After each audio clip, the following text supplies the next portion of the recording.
92.3 FM Radio Manila, your favorite music radio, Kavibes! Kasama mo na ang bagong baby ng bayan. Pero promise, hindi kita bibitawan. Andito na rin ang bagong magiging besie ng mga above na binitawan. Siyempre walang iba yan. Ang baby mo pagdating sa radyo. Ang nag-iisang DJ main for the main event. Kaya naman samahan niyo ako ngayong gabing ito hanggang 12 midnight po tayo. Oras 11:34 na ng gabi. Kamusta naman ang inyong araw? Hindi tayo nagkapiling kagabi o kahapon, oo nga.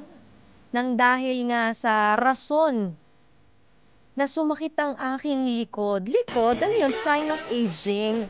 Hindi. Ayun nga, minsan kailangan din natin pahalagahan ang ating sarili lalo pag tayo ay may nararamdaman. Huwag nating baliwalain to kasi minsan kakabaliwala natin. Hindi natin alam, mas lalo na palang lumalala.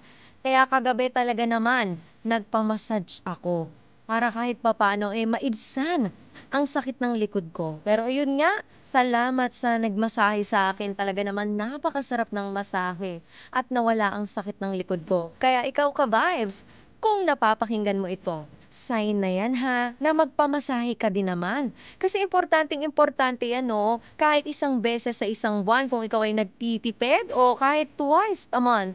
Para nang sa ganun, nagsisirculate ang ating mga dugo, lalo na kung ikaw ay nagkakaedad na, importante yan. Iwas sa strokes, iwas sa heart attack.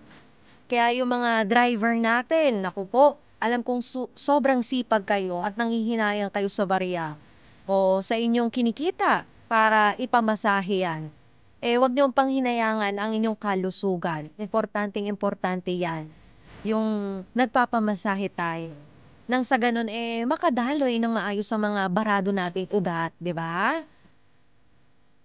At ito nga, tayo ay nagbabalik for tonight. Kaya naman good evening, Metro at Mega Manila. At tayo rin ay napapakinggan dito sa 102.3 Baguio, 97.5 Gental.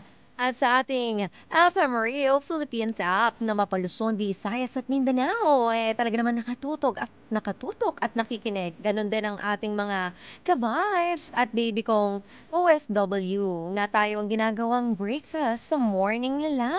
Magandang umaga at maayong gabi sa inyong tanan. Tayo rin ay live na live. Yes po, sa ating YouTube channel, 92.3 FM Radio Manila. At gusto ko lang batiin ng happy safe trip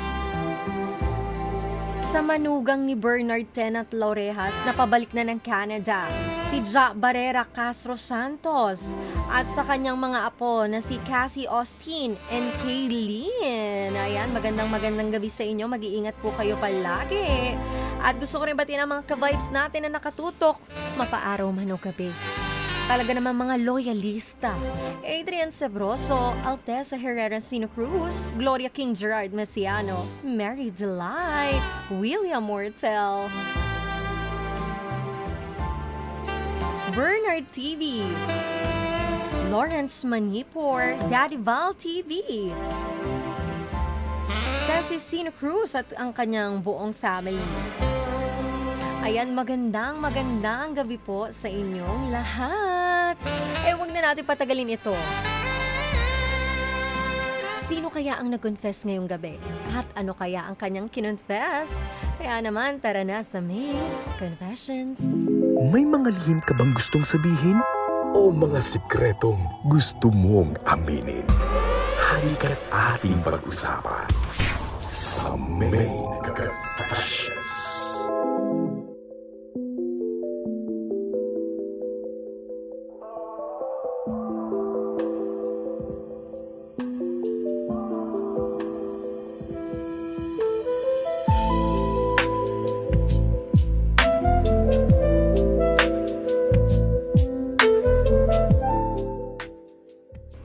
Dear DJ Min, ako nga pala si Joanne ng Caloocan.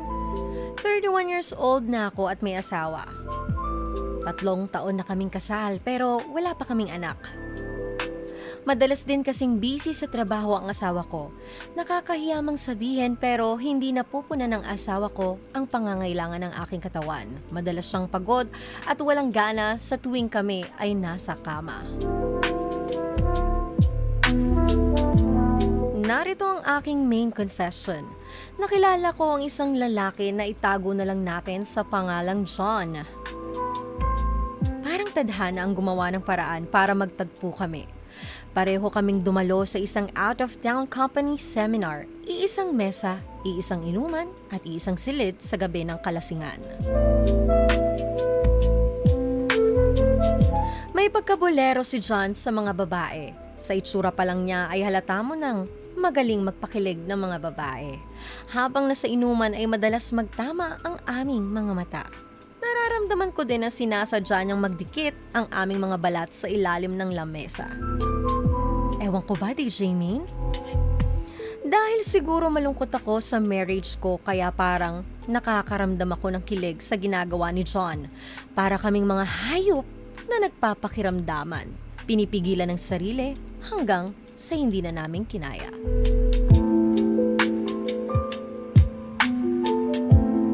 Lumapit si John at may binulong sa tenga o sa aking tenga. Gusto mo bang ituloy natin ito sa kwarto? Dahil sharing ang mga tao sa mga kwarto ay tumanggi ako. Ayoko! Gusto mo bang mahuli tayo? Hanggang sa hindi na kami nakatiis. Nagkunwari kaming babalik sa kwarto pero dumiretso kami sa parking lot kung saan nakaparada ang kanyang SUV. Mag-uusap lang tayo dito. Yan ang sabi ni John. Pero habang sinasabi niya iyon, ang kamay niyang unti-unting humahaplos sa hita ko, pataas, hanggang sa pasinghap ako. Tuluyan akong bumigay sa patibong ni John. Nakaupong isinagawa ang pribadong ugnayan sa loob ng sasakyan. Walang tali, walang pangako. Sa pagitan namin, tanging pagnanasa at init lamang ang nananatili. Punong-puno ng kalituhan sa aking isip kung ako ay umuwi. Alam ko na pagtataksi lang aking nagawa, ngunit malaki na din talaga ang pagkukulang ng aking asawa. Pakiramdam ko ay justified lamang ang nagawa ko. Please don't judge me, pero gusto ko po sanang makipagkita kay John pagbalik namin sa Manila. Ano sa tingin mo ang dapat kong gawin, DJ Main? Itutuloy ko ba ang pagtataksil kapalit ang kaligayahan? O piliing maging tama pero habang buhay na malulugmok sa kalungkutan? Anong gagawin ko? I need your advice, please. From Joanne ng Caloocan.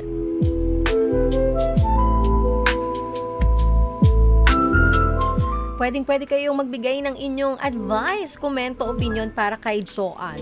Dito sa ating YouTube channel, yes, tayo ay live, 92.3 FM Radio, Manila. Joanne, sa confession mo tonight, gusto ko lang malaman mo na hindi ka naman masamang tao, okay? Tao ka lang na may damdamin, pangangailangan at may pusong naghahanap ng koneksyon. Dumating ka lang sa point na nasilaw ka sa atensyon na hinahanap mo at init na natagpuan mo sa ibang tao.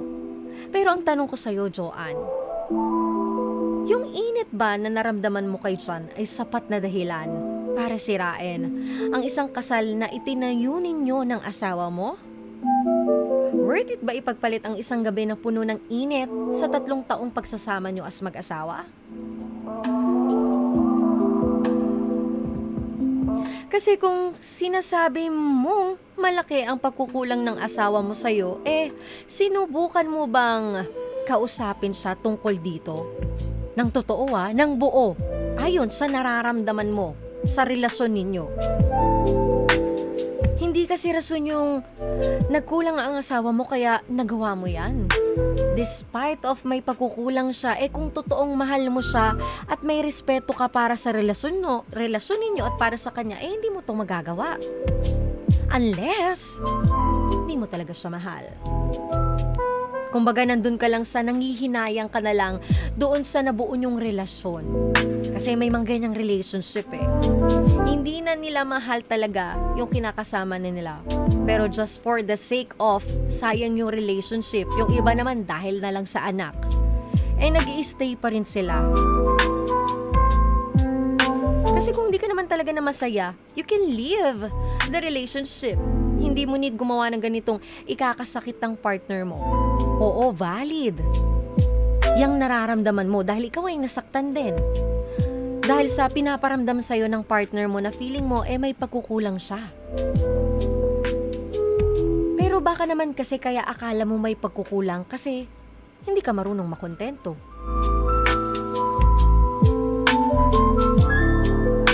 Ayan, sabi nga ni Comet then, no such thing is justified even if your husband has not been attentive to you. You should have told this to him. Don't ruin your marriage.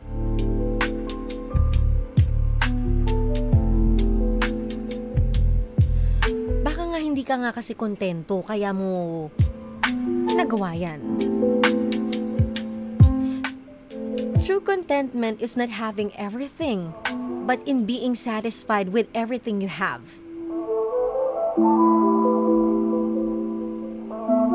At wala namang perfect relationship. Hindi pwedeng laging kilig at spark. Normal talaga yung dumatating yung ganyang problema. Pero dyan kasi matitest kung gaano katatag yung relationship ninyo as bilang mag-asawa. At kung paano nyo i-handle ang isa't isa sa time na may pagkukulang ang isa't isa, na may flaws ang isa. Sabi ni William Mortel, piliin niya maging tama kaysa naman masira ang pagsasama nila ng asawa niya.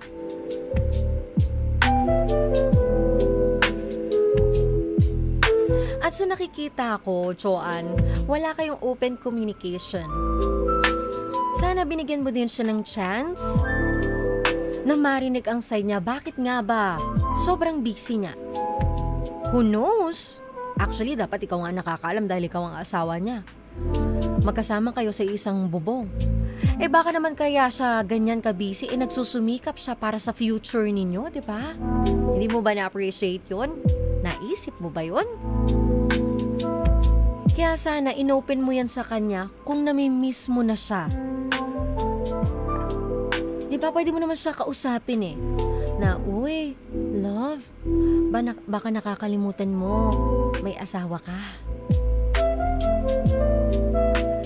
Baka sa sobrang busy mo, nakakalimutan mo na ako. Diba? Just to be fair sa asawa mo, sana hiningi mo rin yung side niya at nag-open up ka sa kanya. Kasi walang makakalutas ng inyong relasyon kundi kayong dalawa lang. Pero I appreciate na nag-open ka sa akin at nag-confess ka. Pero diba dapat inuuna mo tong i-confess sa asawa mo? O sige, hindi na i-confess, kundi yung relationship nyo na lang. Diba dapat sa kanya ka unang tumatakbo para pag-usapan yung mga dapat yung pag-usapan? Para marinig mo sa kanya directly yung kasagutan sa bawat katanungan mo.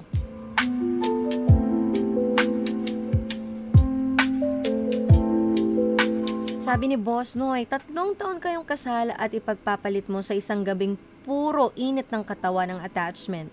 Ayokong magmalinis pero alam mo yung committed an adultery act. Dapat lagi kayong nag-uusap ng mister mo.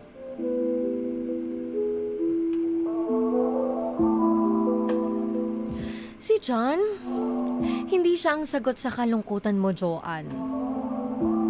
Siya ay naging panandaliang aliw sa panahong ikaw ay marupok.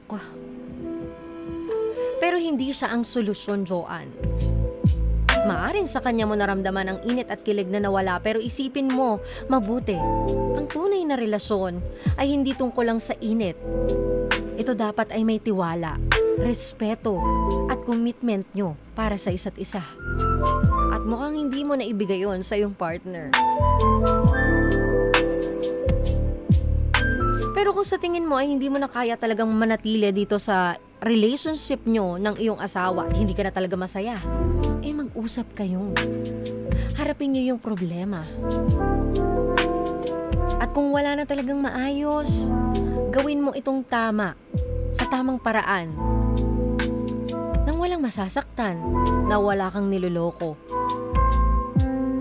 At nandun pa rin yung respeto. Di ba makikipaghiwalay ka sa asawa mo hindi dahil lang sa gusto mong makipagkita kay John, kundi dahil tapos na talaga yung meron sa inyo ng asawa mo.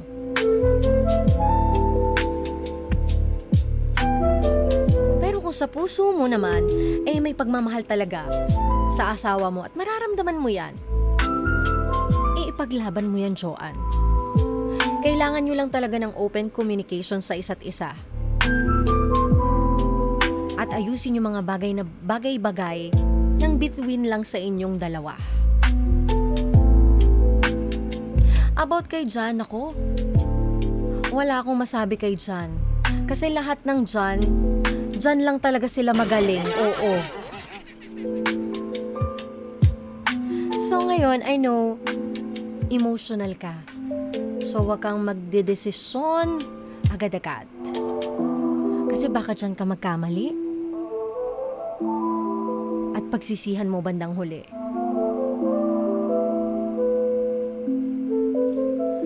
Ngayong may John sa eksena, malakas ang temptation na iwan ang malamig mong asawa para sa isang mainit na alternative. Pero wag mo i-compare ang isang relasyon na 3 taong pinaghirapan sa isang gabing puno ng init at kilig lamang. Diba? Wag mong buhusan ng atensyon mo itong si John. Oo, exciting siya. Pero tandaan mo, madaling maging mabait, sweet, at mapusok sa umpisa. Lahat naman dyan nagsisimula talaga, diba? Parang kayo ng asawa mo, dyan din naman kayo nagsimula Diba? Sa umpisa lang yan, lalo na kung wala kayong label.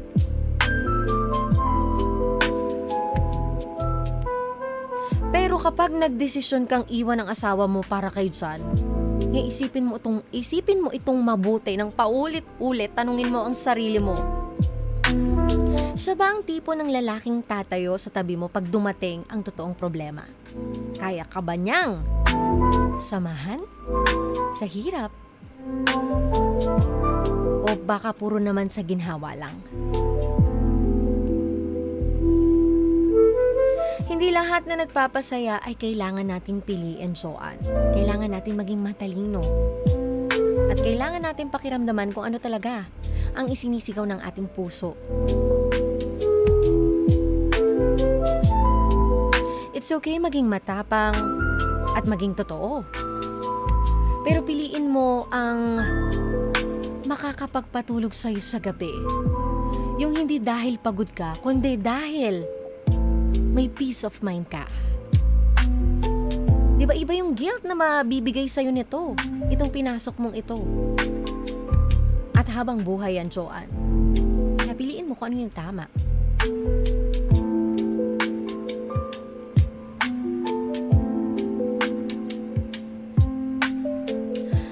Love is a choice, not an emotion. Love is an action, not a feeling. Love is deliberate, not passive. Love is nothing something that happens to you. Love is something you do.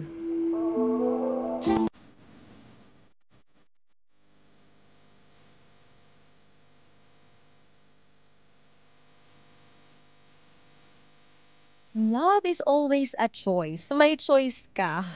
Hindi pwedeng dahil may pagkukulang siya, Hindi yun pwedeng maging rason para ikaw ay magloko. Walang perfect na tao.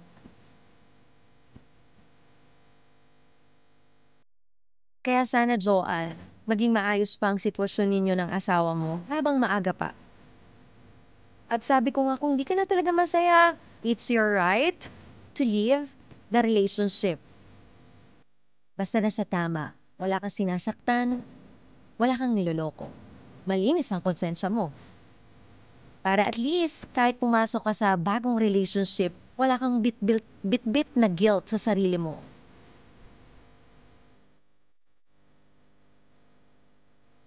Maraming salamat, Sean, sa pag-share mo ng iyong confession. Alam ko napakabigat nito at maraming salamat, ako ang pinagkatiwalaan mo.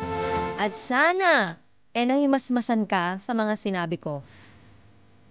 Pero ikaw pa rin naman ang magdidesisyon yan.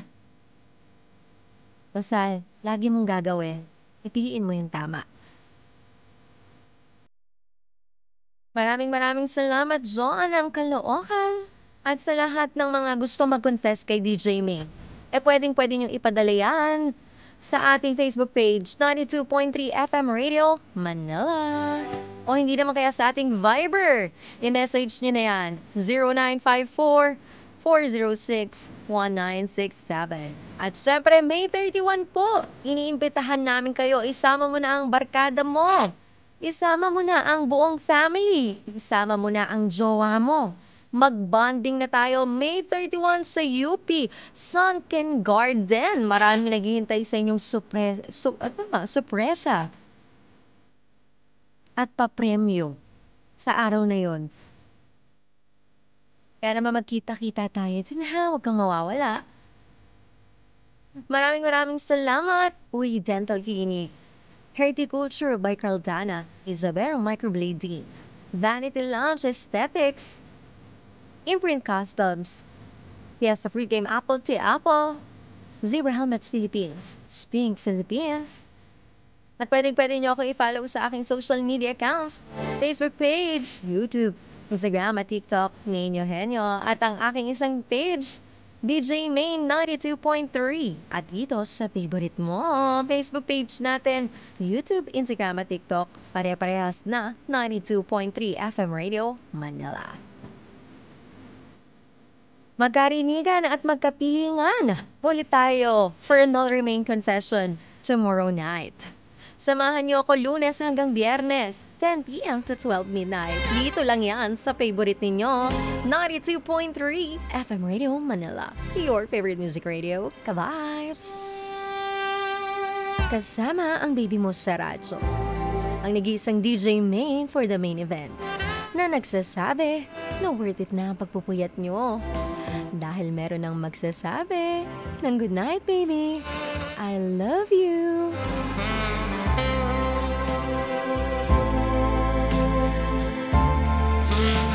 Minsan, kahit pilit nating pinipigilan, may dumarating na ibang tao. Isang sulyap, isang ngiti, isang bulong sa tenga at bigla na lang tayong nadadala. Pero sa huli, ikaw pa rin ang pipili. Pipili kung lalaban ka ba para sa kung anong nawala o bibitaw ka para habulin ang pansamantalang saya.